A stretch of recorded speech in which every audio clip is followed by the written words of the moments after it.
On a brittle November morning in 2005, in the small manufacturing town of Bellefontaine, Ohio, a young woman named Jessica Hartley walked out of her apartment to start her shift at the local grocery store and never arrived. Her car was found 3 days later in a rural parking area near Indian Lake, keys still in the ignition, her purse untouched on the passenger seat. The driver's side door hung open. There was no blood, no sign of struggle, no witnesses. Jessica was 23 years old, a recent college graduate with plans to attend nursing school the following spring. She had called her mother the night before to discuss Thanksgiving dinner.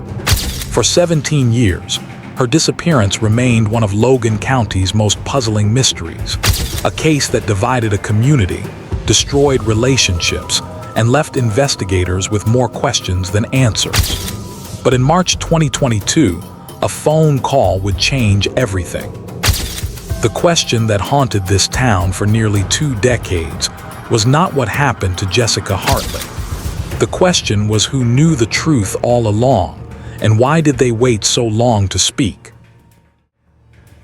Bellefontaine sits in west-central Ohio, a town of roughly 13,000 people, carved into existence by the Mad River and sustained for generations by factories that made automotive parts and agricultural equipment.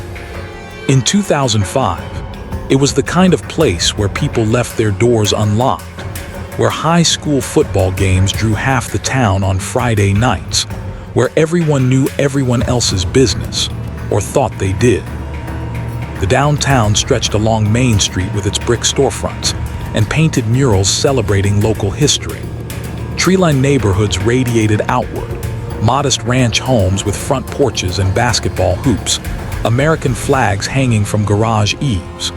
To the west lay farmland, vast stretches of corn and soybean fields interrupted only by grain silos and weathered barns.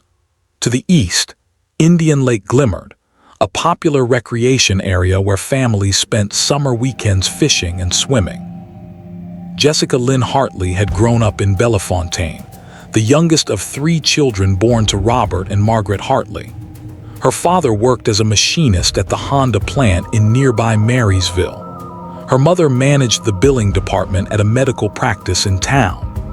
Jessica had been a quiet child, studious and kind, the type who volunteered to tutor younger students and spent Saturday afternoons at the public library. She graduated from Bellefontaine High School in 2000 with honors, then attended Ohio State University in Lima, commuting 45 minutes each way to earn her degree in biology.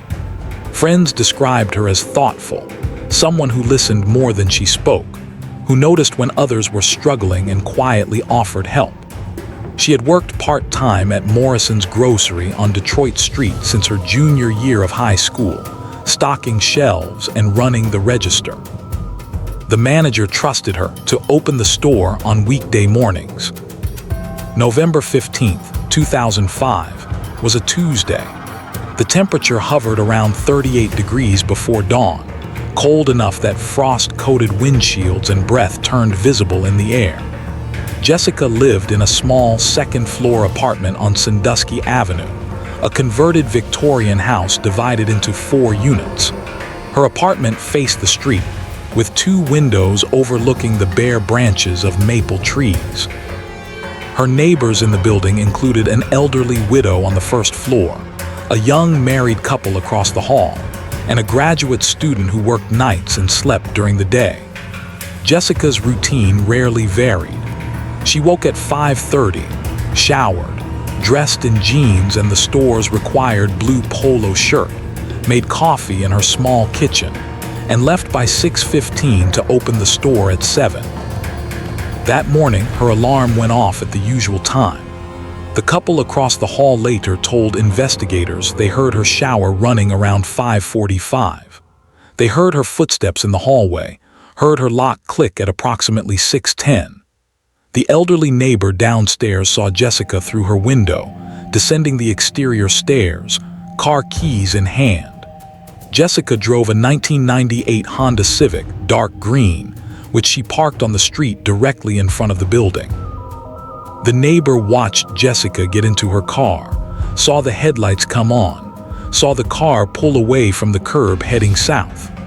This was the last confirmed sighting of Jessica Hartley leaving her apartment. Morrison's Grocery sat 2 miles away on Detroit Street, a 10-minute drive through residential neighborhoods, and then along the main commercial corridor. The store manager, Dennis Cole, arrived at 6:55 as he did every morning, parking his truck in the employee lot behind the building. He expected to find Jessica's car already there, expected to see the lights on inside, expected her to have started the coffee in the break room. Instead, he found the parking lot empty except for his own vehicle. The front doors remained locked. The interior lights were off.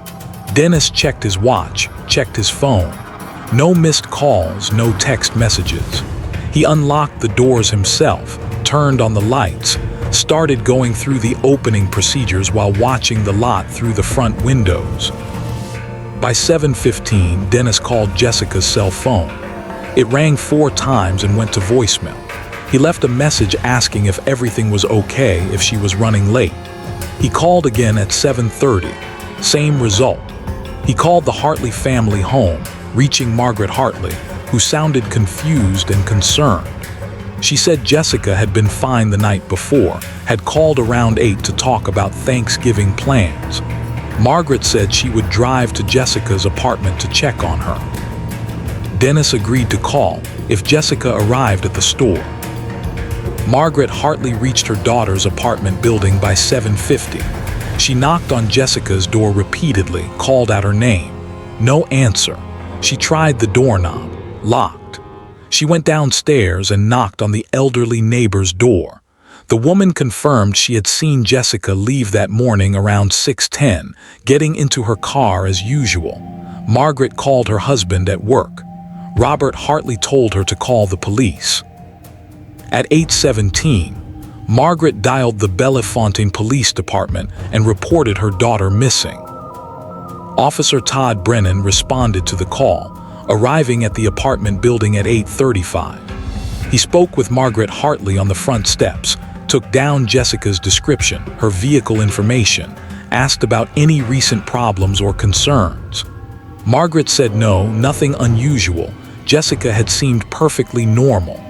Officer Brennan went upstairs with Margaret, examined the locked apartment door, asked the landlord to open it. Inside, the apartment appeared undisturbed. Jessica's bed was made. Dishes sat drying in the rack beside the sink. Her laptop computer remained on her desk. Her nursing school application materials lay in a neat stack beside it. Nothing seemed out of place, nothing missing except Jessica and her purse. Over the next several hours, Bellefontaine police began searching for Jessica's car, running her license plate through their system, alerting surrounding counties. The Hartley family contacted Jessica's friends, co-workers, anyone who might know where she had gone. No one had heard from her. By late afternoon, the police department had organized a broader search, sending officers to check parking lots, side streets, anywhere the car might have ended up. They found nothing. Tuesday became Wednesday. Wednesday became Thursday. On Thursday afternoon, November 17th, at approximately 2:30, a man walking his dog near Indian Lake State Park noticed a car in the gravel parking area off County Road 25. The lot served as a boat launch access point, rarely used after October when the weather turned cold. The car had been there at least since the previous afternoon, the man thought, though he could not be certain.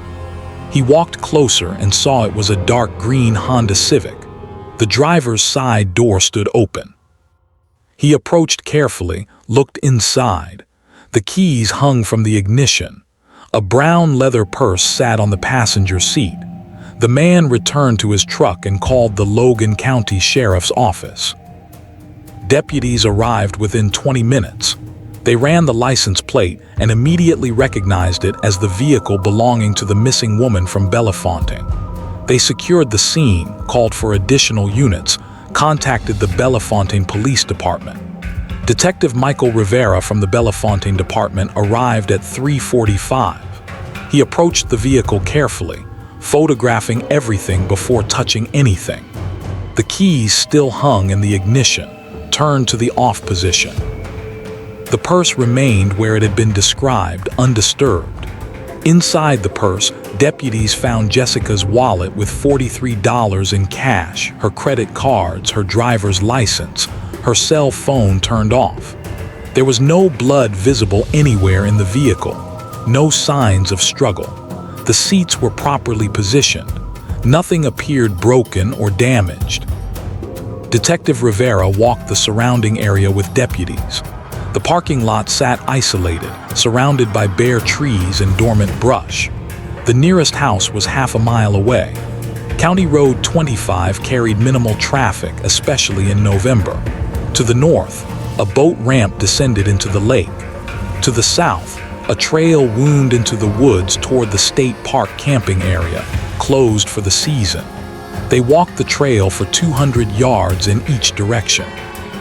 They found nothing. No footprints in the soft earth, no torn clothing, no signs anyone had been there recently. Those who knew him said Detective Michael Rivera was thorough, patient, the type of investigator who noticed details others missed. He stood beside Jessica's car as the November sun dropped toward the horizon, shadows lengthening across the gravel. Something about the scene troubled him. The door hung open as if Jessica had gotten out intending to return immediately, as if she had heard something or seen something that drew her away from the vehicle. But where had she gone? Why leave her purse, her money, her phone? Why not lock the car? Rivera made notes in his small spiral notebook, drawing a diagram of the scene, marking distances and angles. Deputies towed the vehicle to the county impound facility for processing. They dusted for fingerprints, finding only Jessica's and several smudged partials that could not be identified. They examined the interior with luminol, searching for blood evidence. Nothing. They checked the trunk, finding only a spare tire, a jack, a blanket, jumper cables.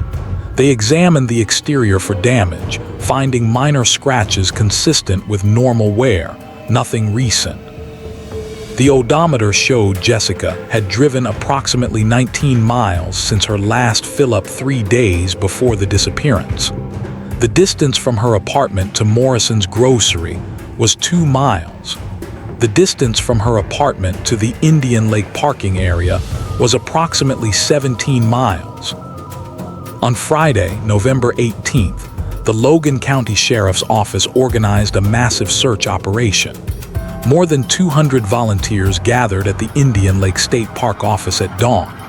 They divided into teams, each assigned a section of woods, shoreline, or roadway to search. They walked shoulder to shoulder through the forest, checking behind trees and under fallen logs, calling Jessica's name. They searched the lakeshore, looking for any sign she might have gone into the water. They searched abandoned buildings, old barns, every structure within a 5-mile radius of where the car was found. The search continued all day Friday, resumed Saturday morning, extended through Sunday. Helicopters flew overhead, circling in wide patterns. Divers searched the waters near the boat launch. Search dogs tracked scents from Jessica's car into the woods but lost the trail after 50 yards, as if Jessica had simply vanished. The community response was immediate and overwhelming. Churches organized prayer vigils. Local businesses printed flyers with Jessica's photograph and description. The Hartley family established a tip line. News stations from Columbus, Lima, and Dayton sent reporters. Jessica's face appeared on television screens across West Central Ohio. The story spread through newspapers and early internet forums. Missing person posters went up in gas stations, grocery stores, post offices. Everyone in Bellefontaine had a theory. Some believed Jessica had been taken by a stranger passing through town. Others whispered about a secret boyfriend, a hidden relationship gone wrong. Still others suggested Jessica had chosen to disappear, though those who knew her dismissed this immediately. Detective Rivera and his team began interviewing everyone connected to Jessica. They spoke with her family, her friends from high school and college, her coworkers at Morrison's Grocery. They spoke with her professors at Ohio State Lima. They examined her bank records, her phone records, her email account. Everything suggested a young woman living a quiet, normal life. She had no significant debt beyond student loans. Her bank account showed regular deposits from her paychecks and modest spending on groceries, gas, and occasional meals out. Her phone records showed frequent calls to her parents, several friends, and a young man named Brandon Pierce, whom she had been dating casually for 6 months. Brandon Pierce was 25, worked as an assistant manager at an auto parts store in nearby Kenton, lived in a rental house on the west side of Bellefontaine. He had met Jessica at a mutual friend's birthday party the previous May. They had gone on dates, movies, and dinners, nothing serious according to friends. Brandon came in for questioning voluntarily on November 21st. He sat across from Detective Rivera in the small interview room at the police station, his hands folded on the table, his expression drawn and tired. Rivera noted that Brandon appeared genuinely distraught. "When did you last see Jessica?" Rivera asked. "Sunday night," Brandon said. "November 13th. We had dinner at her apartment. I left around 9. "How did she seem?" "Normal, happy. We talked about Thanksgiving, about maybe driving down to Columbus to see a concert in December. She seemed fine." "Did she mention any problems? Anyone bothering her? Anything unusual?"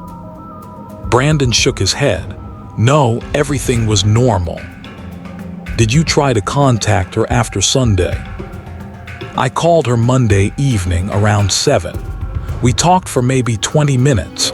Just regular stuff, how our days went. She said she was tired, wanted to go to bed early because she had to open the store Tuesday morning." "Did you call her Tuesday?" "I tried to call her Tuesday afternoon around 3 when I heard she was missing. It went straight to voicemail." Detective Rivera made notes. Brandon's timeline matched what they already knew. His phone records confirmed the calls. His alibi for Tuesday morning was solid. He had been at work from 7 until 4, confirmed by his boss and coworkers. Rivera asked if he knew of anyone who might want to hurt Jessica. Brandon said no. Everyone loved her. She was the kindest person he knew. Rivera asked if Brandon would be willing to take a polygraph examination. Brandon agreed immediately. Brandon Pierce took the polygraph 3 days later. He passed. Investigators eliminated him as a suspect, though they continued to monitor his movements and communications. They had to consider every possibility. In missing person cases, especially cases involving young women, statistics pointed most often toward someone known to the victim. But as the investigation expanded, no clear suspect emerged. Jessica had no enemies, no stalkers, no threatening contacts. Her life seemed almost impossibly ordinary, which made her disappearance all the more disturbing. Clears throat. The first inconsistency appeared on November 29th, 2 weeks after Jessica vanished. An employee at a gas station on Route 33, about 12 miles north of Bellefontaine, came forward with information. She told deputies she had been working the morning of November 15th and believed she had seen Jessica's car. She remembered because there had been so few customers that early, and she had noticed the dark green Honda Civic because it looked exactly like her sister's car. She said the car had pulled up to a pump around 7:15 or 7:20. A woman had gotten out, prepaid for gas with cash at the window, then pumped the gas and left heading north. The employee could not provide a detailed description of the woman beyond saying she appeared young, wore dark clothing and a baseball cap. She had not seen the woman's face clearly. Detective Rivera drove to the gas station, reviewed the security camera footage from November 15th. The video quality was poor, grainy black and white images time-stamped in the corner. At 7:17, a dark-colored sedan pulled up to Pump 3. The vehicle matched the general description of Jessica's Honda. A figure in dark clothing emerged, walked to the payment window, walked back to the vehicle, began pumping gas. The person wore a baseball cap pulled low, a dark jacket, jeans.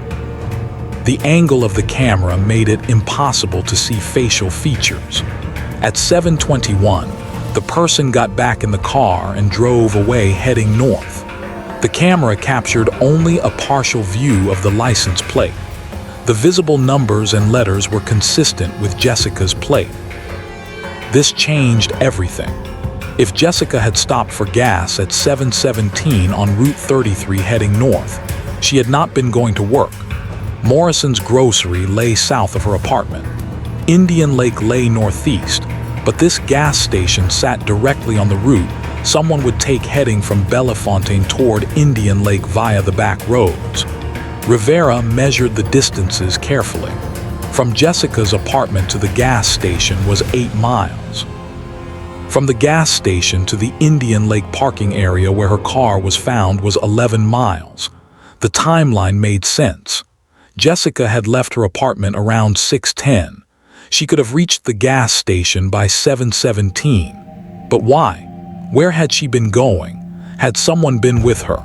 The figure on the security footage appeared to be alone, but Rivera could not be certain. Deputies showed the gas station footage to Margaret and Robert Hartley. Margaret stared at the screen, her hand covering her mouth. "I think that's her jacket," she whispered. "That black jacket, she wore it all the time." Robert leaned closer, squinting at the grainy image. "I can't tell," he said. "It could be anyone." They could not definitively confirm it was Jessica, but they could not rule it out either. The gas station lead raised more questions than answers. If Jessica had been driving north that morning, had she been meeting someone? Had someone called her, texted her, convinced her to come somewhere? Investigators reviewed her phone records again, more carefully this time. They found nothing unusual. The last call on her cell phone had been the Monday evening conversation with Brandon Pierce. No calls or texts had come in Tuesday morning before she disappeared. No calls or texts had been sent. Her phone had been turned off sometime before 7 and remained off. For those who have ever doubted someone you love, who have felt that cold uncertainty when behavior does not match the pattern you know by heart, you understand what the Hartley family experienced in those weeks. They wanted desperately to believe their daughter was still alive, still out there somewhere. But with each day that passed, with each search that found nothing, hope dimmed like a candle burning down to its base. December arrived with snow and bitter cold. The search efforts gradually diminished. Volunteers stopped coming. The media coverage faded. Life in Bellefontaine continued, but the town felt changed, haunted by the question of what happened to Jessica Hartley. The Hartley family put up Christmas decorations, but the lights seemed dimmer that year, the traditions hollow. Margaret could not bring herself to remove Jessica's stocking from the mantle. Detective Rivera continued investigating, but leads had dried up. He had interviewed more than 100 people. He had examined every piece of evidence multiple times. He had driven the route from Jessica's apartment to Indian Lake dozens of times, timing it, looking for places someone might have forced her off the road, looking for anything that might explain what happened. He found nothing. The case files grew thicker, but the answers remained elusive.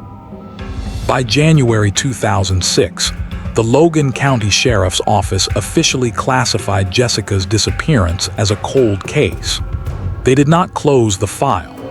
They simply acknowledged they had exhausted all active leads. The investigation would continue, but resources would be allocated elsewhere unless new information emerged. Those who worked the case said privately they believed Jessica Hartley was dead. They did not say this to her family. They did not say it to the media.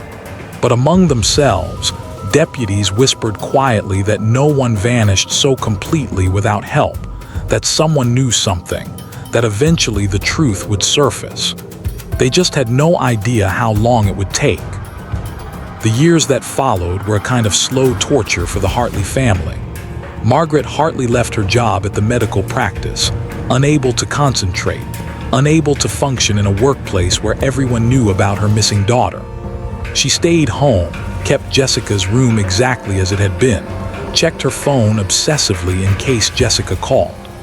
Robert continued working at the Honda plant, but coworkers noticed the change in him. He became quieter, withdrawn, ate lunch alone in his truck. Their other children, Jessica's older brother and sister, tried to maintain their own lives while watching their parents slowly crumble under the weight of not knowing. For those who have ever doubted someone you love, who have tried to reconcile the person you thought you knew with actions that seem impossible, incomprehensible, you know there is no resolution. There is only the endless circling of possibilities, the what-ifs that repeat like a broken recording. The Hartley family existed in this limbo for months that became years.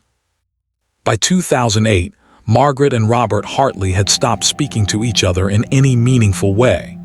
They communicated in practical terms, who would buy groceries, when bills needed paying, but the deeper connection had severed. Grief had driven them into separate corners of their home, separate corners of their own minds. Margaret believed Jessica was still alive somewhere, held captive perhaps, waiting to be found. Robert believed their daughter was gone, that they needed to accept this and try to move forward. These incompatible beliefs made shared grief impossible. In March 2009, the Hartleys separated. Robert moved into an apartment in Marysville, closer to work. Margaret remained in the family home, surrounded by photographs and memories. Their marriage, which had lasted 28 years, became another casualty of Jessica's disappearance. Clear's throat. The break in the case came from an unexpected source 17 years later. On March 9, 2022, Detective Sarah Chen of the Logan County Sheriff's Office received a phone call at her desk. Detective Chen had joined the department in 2018 and had been assigned to review cold cases, including the Jessica Hartley disappearance. The voice on the other end of the line was female, young, nervous. "I need to talk to someone about Jessica Hartley," the voice said. Detective Chen sat up straighter in her chair, reached for a pen. "I'm listening," she said. "My name is Ashley Morrison. Jessica Hartley was my aunt." Detective Chen checked the case files. Jessica had been an only aunt to several nieces and nephews through her older siblings. Ashley Morrison would have been 6 years old when Jessica disappeared. She would be 23 now, the same age Jessica had been. "What do you want to tell me, Ashley?" Detective Chen asked. "I remembered something," Ashley said. "Something from when I was little. I didn't understand it then, but I've been thinking about it for years, and I finally decided I had to call." "Go ahead." "The week after Aunt Jessica went missing, I heard my grandfather talking on the phone. I was supposed to be in bed, but I had come downstairs to get water.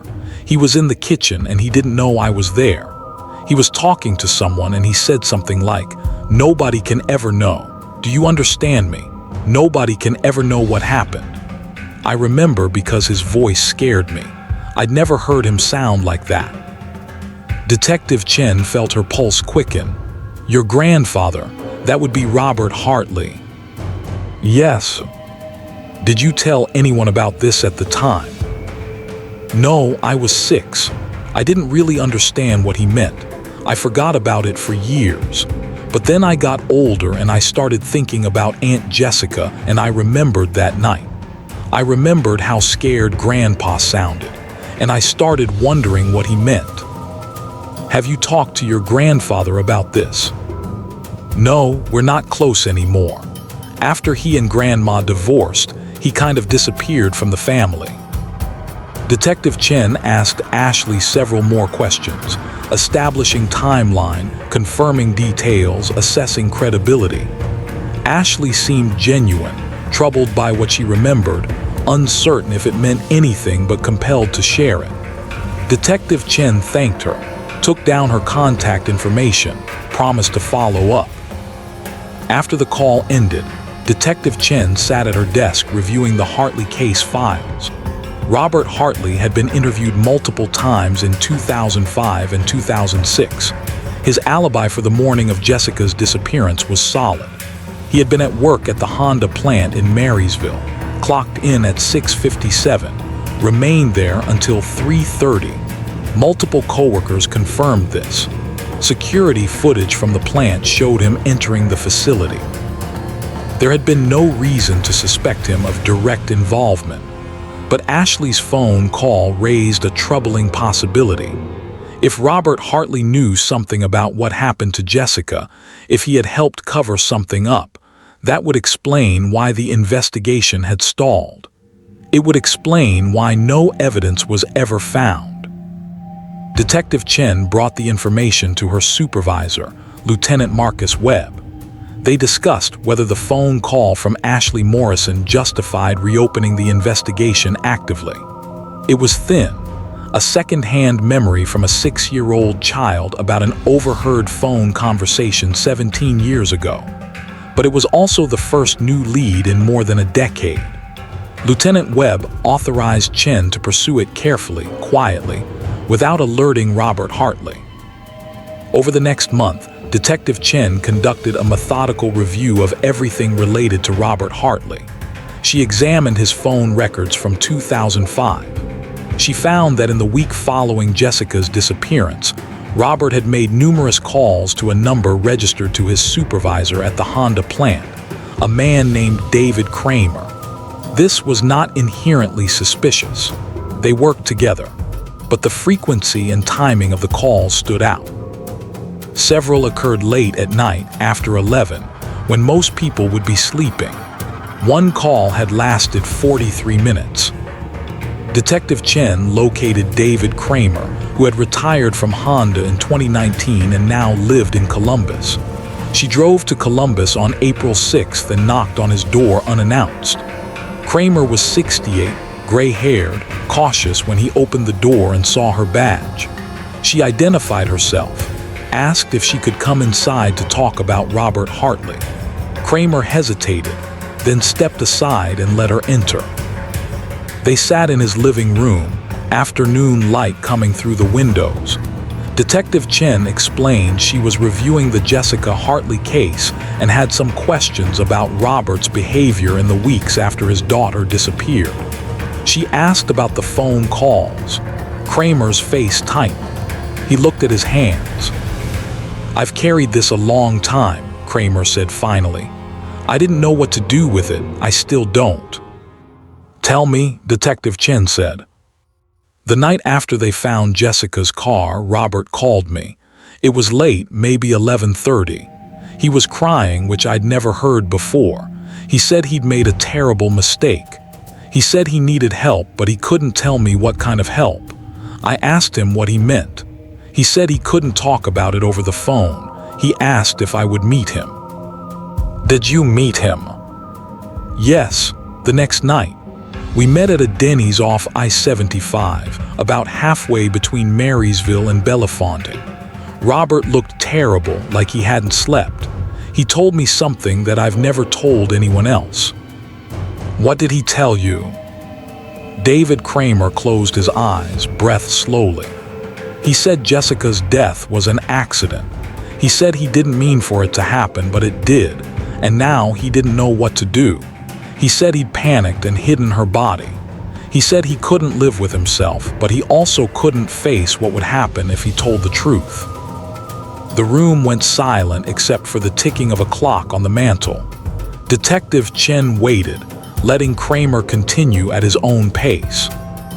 "I asked him what he meant by accident. He said they'd had an argument Tuesday morning before work. He said Jessica had called him, asked him to meet her. She wanted to talk about something. He met her at that parking area near Indian Lake. They argued.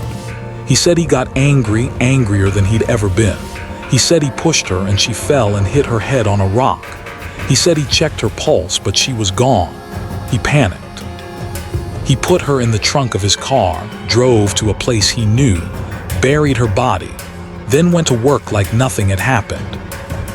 Why did he tell you this? I don't know. I think he needed to tell someone. I think he was falling apart. He asked me what I thought he should do. I told him he needed to go to the police. He said he couldn't, that it would destroy his family, that his wife would never forgive him. He made me promise not to tell anyone. He said if I told, he would deny everything and there was no proof, just my word against his. Why are you telling me now? Because I should have told someone 17 years ago. I've thought about it every day since. I convinced myself it wasn't my place, that maybe he was lying or exaggerating, that I didn't really know what happened. But deep down I knew, and I said nothing. Jessica's family deserved answers. I failed them. Detective Chen asked Kramer if he would be willing to testify to this conversation if charges were filed. Kramer said yes. She asked if there was anything else he remembered. Kramer mentioned that Robert had called him several more times over the following weeks, always late at night, always agitated. Robert kept saying he saw Jessica's face everywhere, that he couldn't sleep, that he was haunted. After a few months, the calls stopped. Kramer and Robert maintained a professional relationship at work, but never spoke about Jessica again. On April 20th, 2022, Detective Chen obtained a warrant to search the property Robert Hartley had owned in 2005. Robert no longer lived at the family home, but county records showed he had owned 40 acres of wooded land northeast of Bellefontaine, purchased in 1998, sold in 2014. The land sat isolated, accessible only by a narrow gravel road. Detective Chen assembled a team including cadaver dogs and forensic specialists. They arrived at the property at dawn on April 23rd. The search took 2 days. On April 24th, just after noon, one of the cadaver dogs alerted to an area approximately 300 yards into the woods, marked by 3 large oak trees and a limestone outcrop. The team began carefully excavating. 2 feet below the surface, they found human remains wrapped in blue plastic tarp. The remains were in an advanced state of decomposition, reduced mostly to skeletal elements, but enough remained for analysis. A forensic anthropologist examined the remains on site and confirmed they were consistent with a young adult female, approximately 5 feet 5 inches tall, matching Jessica Hartley's known dimensions. The skull showed evidence of trauma consistent with blunt force impact to the left temporal region. On April 25, 2022, Detective Chen and 4 other deputies drove to Robert Hartley's apartment in Marysville. They knocked on his door at 6 in the morning. Robert answered wearing a bathrobe, his face unshaven, his hair gray and thin. When he saw the deputies, his expression did not change significantly. He seemed almost resigned. "Mr. Hartley, we need you to come with us," Detective Chen said. "I know," Robert said quietly. "I've been waiting." They arrested Robert Hartley on charges of involuntary manslaughter and abuse of a corpse. They read him his rights. He did not resist, did not ask questions, simply asked if he could get dressed first. In the car riding to the Logan County Jail, Robert sat in the back seat staring out the window at the passing landscape. Deputy James Walsh, who rode with him, later said Robert spoke only once during the 20-minute drive. He said, "I'm sorry. God, I'm so sorry." The news broke that afternoon. Local television stations interrupted regular programming. The Columbus Dispatch ran a breaking news alert on their website. By evening, the story had spread nationally. Missing woman found after 17 years, arrest made. Bellefontaine stunned as cold case breaks wide open. Father arrested in daughter's death. The details emerged gradually. Prosecutors held a press conference on April 27, outlining the basic facts. Jessica Hartley had been killed on November 15, 2005, during an altercation with her father. Robert Hartley had concealed her death and hidden her body on his property. He had maintained this deception for 17 years. The community reacted with shock, disbelief, and rage. Those who had known Robert Hartley struggled to reconcile the quiet machinist they remembered with a man capable of such actions. Those who had helped search for Jessica in 2005 felt betrayed, realizing they had been looking for someone who was already dead, whose father knew exactly where she was. Margaret Hartley learned of the arrest from a phone call from one of her other children. She collapsed. Paramedics transported her to Mary Rutan Hospital, where she was treated for shock and released the following day. She declined all interview requests. The case moved through the legal system methodically. Robert Hartley's attorney, a public defender named Thomas Kellerman, advised him to take a plea agreement. The evidence was overwhelming. David Kramer's testimony about Robert's confession, Ashley Morrison's memory of the suspicious phone call, the discovery of Jessica's remains on property Robert had owned, forensic evidence matching the trauma to her skull with a fall onto a hard surface. Robert Hartley had no realistic defense. On September 9, 2022, he pleaded guilty to involuntary manslaughter and abuse of a corpse in exchange for a sentence of 15 to 25 years. The courtroom was packed for the sentencing hearing on October 14, 2022. Margaret Hartley attended, sitting in the front row flanked by her other children.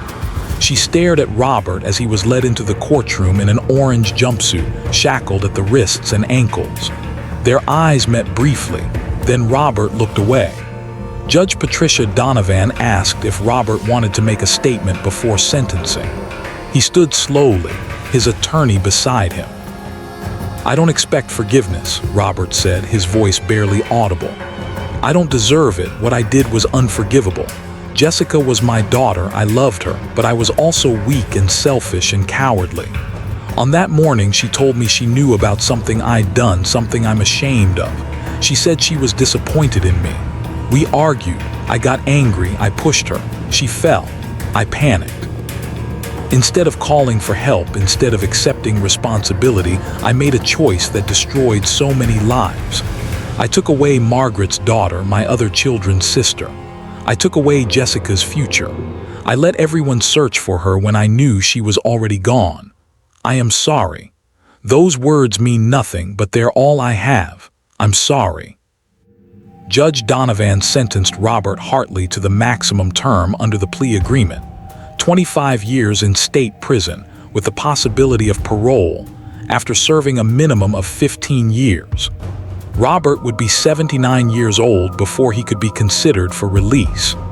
The judge noted that while the death itself had been classified as involuntary manslaughter, the deliberate concealment and prolonged deception warranted the harshest sentence available. Robert Hartley was transferred to the Ross Correctional Institution in Chillicothe, Ohio, where he remains incarcerated. Jessica Lynn Hartley was laid to rest on November 2, 2022, in Bellefontaine's Fairview Cemetery, not far from where she grew up. More than 300 people attended the funeral service. Friends from high school and college, former co-workers from Morrison's grocery, community members who had never met Jessica but felt connected to her story. Brandon Pierce attended, older now, married with children, but still carrying the memory of the young woman he had dated 17 years earlier. Margaret Hartley spoke briefly at the service, her voice shaking but steady.